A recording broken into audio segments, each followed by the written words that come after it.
in this video we will study the cross product of the vectors.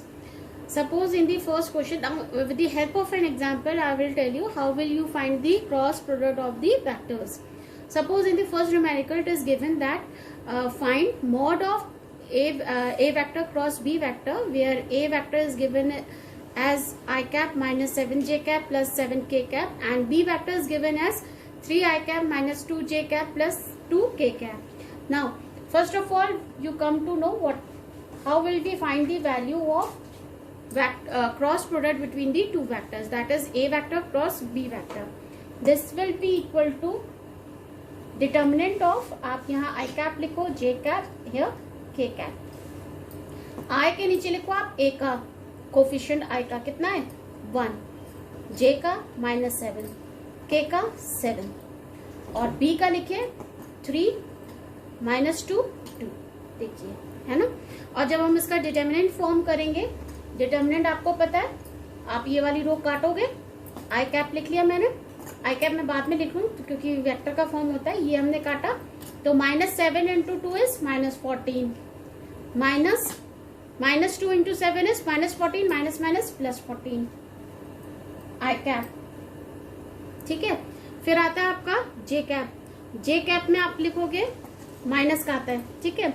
ये वाली रो और ये वाला कॉलम काट दोगे आप तो आ जाएगा 1 इंटू 2 2, -3 इंटू 7 21. कितना आ गया जे कैप. बीच वाली वैल्यू हमेशा माइनस में होती है. अब के में हमने ये वाला कॉलम और ये वाली रो काटी, 1 इंटू -2 -2, -3 इंटू -7 इज -21, तो ये प्लस का हो गया के कैप. तो ये कितना आ गया, तो 0 हो गया. ये आ गया ये बचा -19, माइनस बाहर भी है तो 19 जे कैप, और ये आ जाएगा -2 और प्लस 21 यानी प्लस 19 के कैप. ये वैल्यू है ना. So this is the value of A vector cross B vector. So always remember that the cross product of the two vector is always obtained as vector quantity, but whereas if you take the dot product between the two vectors it will be a scalar value. ठीक है. इसका हमें अगर हम दो vector का cross product बनाते हैं तो हमें एक वेक्टर क्वांटिटी मिलती है, लेकिन अगर हम दो वेक्टर का डॉट प्रोडक्ट लेते हैं तो हमें एक स्केलर वैल्यू मिलती है. अब हमें फाइंड क्या करना है, mod of A vector cross B vector, that will be equal to √19 का स्क्वायर प्लस 19 का स्क्वायर, है ना. यही तो होगी वैल्यू, 19 का स्क्वायर प्लस 19 का स्क्वायर. तो ये आ जाएगी आपकी, this will be equal to, अगर हम लिखें तो ये आ जाएगा 2 इंटू 19 का स्क्वायर, यानी हो जाएगा 19√2. This will be the answer. Now we will do the next numerical. Now see in the second question it is given that find a unit vector perpendicular to each of the vector a vector plus b vector and a vector minus b vector, where a vector is given as this form and b vector is given in this form. तो जो भी unit vector आपको find करना है along this, that will be equal to, अगर मैं उस unit vector को मान लूँ, लेट किस a और b तो आपको दे रखा है, c वेक्टर मान लेती हूँ. Let c vector is a unit vector perpendicular to a vector plus b vector and a vector minus b vector, then c vector is equals to plus minus a vector plus b vector का cross product with a vector minus b vector upon mod of a vector plus b vector cross a vector minus b vector. ठीक है. तो हमें क्या कहना है कि हमारा यूनिट वेक्टर कैसे फॉर्म होता है, या कोई भी, सबसे पहले तो ये समझिए, कोई भी वेक्टर किसी दो वेक्टर के परपेंडिकुलर कब होता है. सपोज अगर सी वेक्टर है, ये वेक्टर ए और बी के कब परपेंडिकुलर होगा, तो इसकी वैल्यू होती है C vector is equals to A vector cross B vector. हम इसका क्रॉस प्रोडक्ट निकालेंगे तो ये हमें मिलेगा, जो वेक्टर मिलेगा that will be perpendicular to A vector and B vector. अब हमें यूनिट वेक्टर निकालना है ना. जैसे मैंने सी वेक्टर लिखा है, एक्चुअली क्या है सी यूनिट वेक्टर. यूनिट वेक्टर को हम कैप से शो करते हैं. अब हमें सी वेक्टर कैप निकालना है तो यूनिट आपको पता ही है क्या होता है, मॉड निकाल देना इसके नीचे. सीधे सीधे इसकी मॉड की वैल्यू से आपको डिवाइड करना। तो देखिए मैंने वही लिखा। अब क्योंकि ए और बी वेक्टर यहाँ पर इस फॉर्म में, ये पूरा ए ये पूरा बी है, तो आपने इस फॉर्म में लिखा है। तो सबसे पहले हमें क्या निकालना है, इनका क्रॉस प्रोडक्ट। तो इनका क्रॉस प्रोडक्ट आप कैसे निकालोगे, मैं सी वेक्टर से ही शो कर रही हूँ। C vector is equals to A vector A vector plus, सबसे पहले तो आप A vector plus B vector निकालिए, A vector plus B vector. देखो यहीं से निकालते हैं, 3i प्लस आई कितना हो गया 4i cap, 2j cap plus 2j cap 4j cap, 2 minus 2 0। ठीक है, ये हो गया आपका A vector plus B vector. Now we are finding A vector minus B vector. 3 minus 1 2, 2i cap, 2 minus 2 0, 2 minus of this तो ये plus हो जाएगा, प्लस 4k कैप। अब हम निकालेंगे cross product of A vector plus B vector cross A vector minus B vector. ठीक है, तो वही होगा determinant I cap. I cap में इसका देखो कितना है कोफिशिएंट 4, यहाँ कितना है 2। जे कैप में यहाँ देखो कितना है 4, यहाँ जे कैप है ही नहीं 0। के कैप में यहाँ देखो कितना है 0, यहाँ कितना है 4। चलिए डिटर्मिनेंट सॉल्व किया, ये रोका हमने। 4 इंटू 4 माइनस दिस तो खाली क्या हो जाएगा 16 आई कैप, माइनस ये हटाया 4 इंटू 4 माइनस 2 इंटू 0, ये फिर से कैंसिल हो जाएगा जे कैप। के हटाया ये 0 हो गया, माइनस ऑफ 8 के कैप, खाली 2 इंटू 4 8 आया। ठीक है, अब हमें निकालना है this will be equal to our C vector. अब हमें निकालना है सी कैप। तो C cap is equals to A vector plus B vector cross A vector minus B vector upon mod of A vector plus B vector cross of A vector minus B vector. ठीक है, तो हमने ये लिख लिया 16 I cap minus 16 J cap minus 18 K cap upon 16 का square plus 16 का square plus minus 8 का स्क्वायर, यहाँ भी माइनस 16 का स्क्वायर है। ठीक है, तो ये वैल्यू आ जाएगी आपकी। आप इसको सॉल्व करोगे इस पूरी वैल्यू को, तो ये आ जाएगी आपकी, सिंपल आ जाएगी। This value is equals to 16 I cap minus 16 J cap minus 18 K cap. इसको हम जब सॉल्व करेंगे पूरे को तो ये वैल्यू आ जाएगी हमारी 24। ठीक है, ये 24 आ गई। आप इसको अलग अलग करके कर सकते हो। 16 अपॉन 24 कितना हो जाएगा 8 12 4 6 2 3, यानी 2/3 आई कैप, ये भी माइनस 2/3 जे कैप है ना। अच्छा, ये प्लस माइनस आएगा बच्चों, यहाँ ये प्लस माइनस का साइन रहेगा है ना, तो ये प्लस माइनस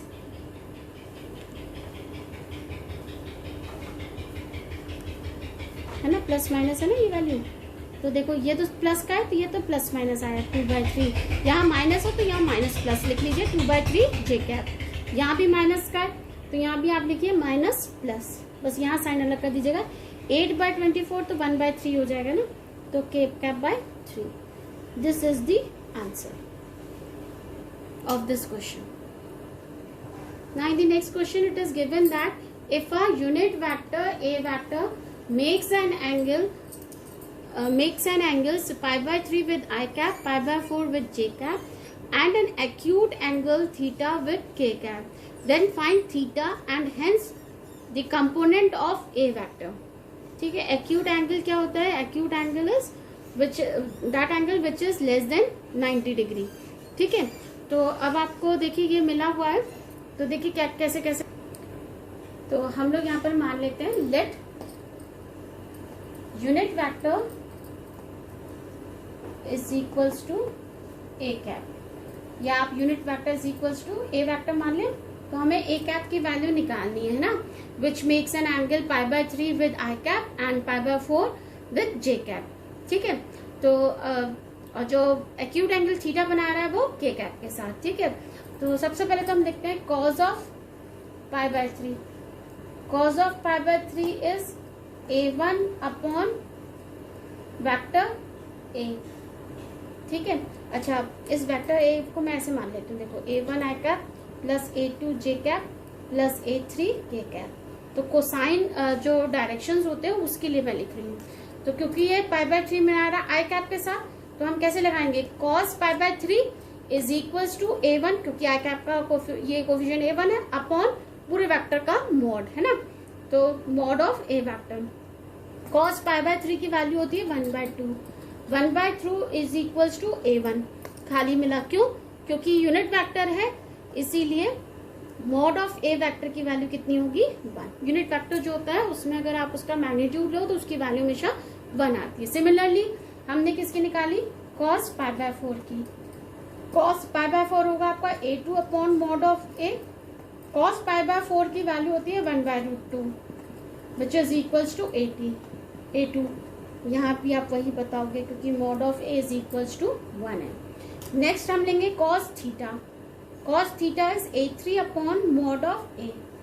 तो यहां से हमें मिल गया cos theta is equals to a3। ठीक है, अब क्योंकि हमारा since mod of a is equals to 1 है, this implies under root of a1 square plus a2 square plus a3 square is equals to 1 है ना।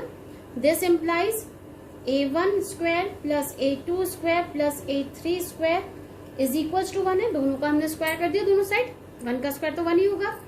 a1 का स्क्वायर यानी 1/2 का स्क्वायर, a2 का स्क्वायर यानी 1/√2 का स्क्वायर, a3 का स्क्वायर यानी cos square theta is equals to 1। 1/2 का स्क्वायर कितना होगा 1/4, 1/√2 का 1/2 plus cos square theta is equals to 1। तो cos स्क्वायर थीटा की वैल्यू कितनी हो जाएगी 1 माइनस 1/4 माइनस 1/2। तो ये वैल्यू हो जाएगी हमारी, कितनी हो जाएगी, आप 4 एलसीएम लोगे, 4 माइनस 1 माइनस 2, तो ये आ जाएगा 5 6 है ना, 5 ये हो जाएगा 3, 4 माइनस 3 इज 1, तो ये आ जाएगी वैल्यू 1/4 है ना। तो cos square theta is equals to आ गया आपका, यहाँ से हटा देती हूँ, कितना आ गया, cos square theta is equals to कितनी वैल्यू आ गई 1/4। तो आपकी cos थीटा की वैल्यू कितनी आ गई 1/2, अंडर रूट ले लेंगे, 4 का अंडर रूट इज 2, तो थीटा की वैल्यू कितनी आ गई cos इनवर्स 1/2। तो ये कितनी होती है, cos inverse 1/2 is pi by 3, क्योंकि cos pi by 3 is equals to 1/2। ठीक है, तो थीटा की वैल्यू कितनी आ गई आपकी पाई by 3 which is an acute angle है ना। तो आपकी सीधे सीधे a3 की वैल्यू कितनी आ जाएगी, a3 is equals to cos pi by 3 is equals to 1/2। ठीक है, hence theta is equals to pi by 3 and the components, देखो जो हमें वैल्यू पूछी गई थी यहाँ मैं लिख देती हूँ, हेंस जो हमसे पूछा गया थीटा की वैल्यू पूछी गई थी, hence theta is equals to pi by 3 and components भी पूछे, and the components of A vector are कितने कितने हो गए, देखो एक ऊपर चला गया था 1/2, ये था ना 1/2, 1/√2 और 1/2, तो 1/2, 1/√2 और 1/2, these are the components of a vector। ठीक है, so this is how we solve this question। Next है आपका show that a vector minus b vector cross a vector plus b vector is equals to this. तो चलिए इसको हम लोग solve करते हैं। सबसे पहले हम लेते हैं a वेक्टर माइनस, हमने लिया लेफ्ट हैंड साइड, ठीक है, a vector minus b vector cross a vector plus b vector. तो इसको हम कैसे लिखेंगे, a vector minus b vector cross a vector, ठीक है, प्लस a वेक्टर प्लस ये वाला साइन आया, ठीक है, a vector minus b vector cross b। एक बार हमने इसके साथ क्रॉस लिया, एक बार हमने इसके साथ क्रॉस लिया, प्लस का साइन बीच में लगा दिया, ठीक है। इसको हम लोग क्या कहते हैं, इस लॉ को क्या कहते हैं, by distribution law, distributive law, by distributive law, ठीक है। अच्छा, अब इसको हमने किया तो देखो ये क्या आ जाएगा, A vector cross A vector minus B vector cross A vector. इसमें ऑर्डर उसी फॉर्म में लिखेगा, A vector cross B vector minus B vector cross B vector. देखिए एक बार इसका इससे करा दिया, एक बार इसका इससे करा दिया, एक बार इसका इससे करा दिया, एक बार इसका इससे करा दिया। अच्छा, अब क्रॉस प्रोडक्ट सेम वेक्टर से हमेशा 0 होता है, इसकी वैल्यू 0 हो जाएगी। ठीक है, तो इसकी जगह तो 0 रखा। अच्छा, इसको माइनस की जगह मुझे प्लस में चेंज करना है, तो प्लस में चेंज करने के लिए इसका ऑर्डर चेंज हो जाएगा। जैसे आप ऑर्डर चेंज करोगे तो पीछे का साइन चेंज हो जाता है। प्लस ए वेक्टर क्रॉस बी वेक्टर, ये भी 0 हो गया। ये दोनों ऐड हो गए तो कितना आ गया, twice A vector cross B vector. यही आपको शो करना था, equal to right hand side, hence proved. ठीक है, let us do the next numerical. Now it is given find lambda and mu if this vector cross this vector is given as 0 vector, है ना। हमें lambda और mu की value find करनी है, जबकि हमें दे रखा है इन दो वेक्टर का क्रॉस प्रोडक्ट 0 है। तो क्रॉस प्रोडक्ट हम कैसे लिखेंगे, हमने लिख लिया I cap J cap K cap. I cap 2 6 27 1 lambda mu is equals to 0 दे रखा है हमें, है ना। मतलब 0 वेक्टर को हम क्या लिख सकते हैं, 0 इंटू आई कैप प्लस 0 इंटू जे कैप प्लस 0 इंटू के कैप। ठीक है, हमने वेक्टर है इसलिए हमने इस फॉर्म में लिख लिया। इधर क्या आएगा, आई वेक्टर में कितना आएगा 6 म्यू माइनस 27 लैम्डा आई कैप माइनस जे में आएगा 2 म्यू माइनस 27 2 म्यू माइनस 27 जे कैप प्लस ये आएगा 2 लैम्डा माइनस 6 2 लैम्डा माइनस 6 के cap equal to 0 I cap plus 0 J cap plus 0 K cap. ठीक है, यही वैल्यू है। अब हम लोग क्या करेंगे, इनके कोफिशिएंट को कंपेयर करेंगे फिर लिखेंगे, है ना। ऑन कंपेयरिंग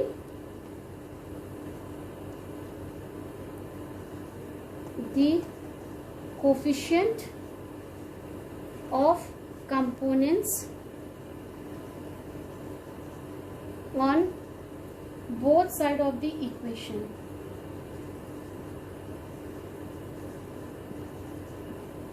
तो देखो क्या आ जाएगा, 6 mu minus 27 lambda is equals to 0 पहली इक्वेशन। दूसरी आ जाएगी आपकी minus 2 mu minus 27 equal to 0 second equation. Third आ जाएगी 2 lambda minus 6 is equals to 0 third equation. तो यहां से हमारा आ जाएगा लैम्डा इक्वल टू 3।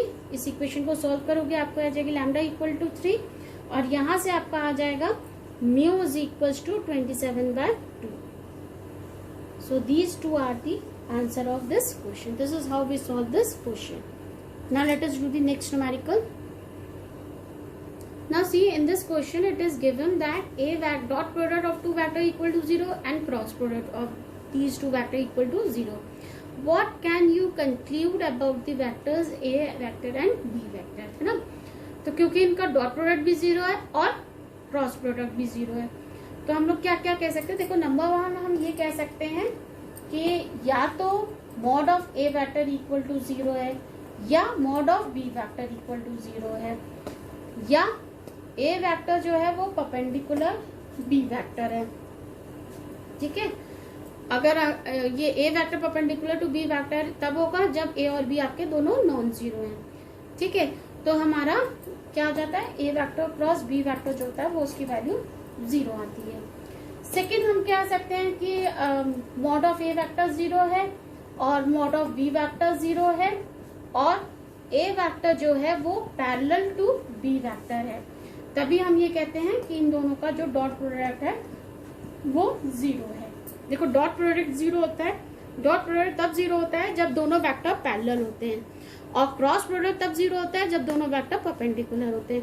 या तो इन दोनों में से किसी का मॉड 0 है दोनों वेक्टर में से, या फिर ये दोनों वेक्टर परपेंडिकुलर है या पैरेलल है, इसीलिए इनका डॉट प्रोडक्ट और क्रॉस प्रोडक्ट 0 है। ठीक है, so this we will conclude for the given condition.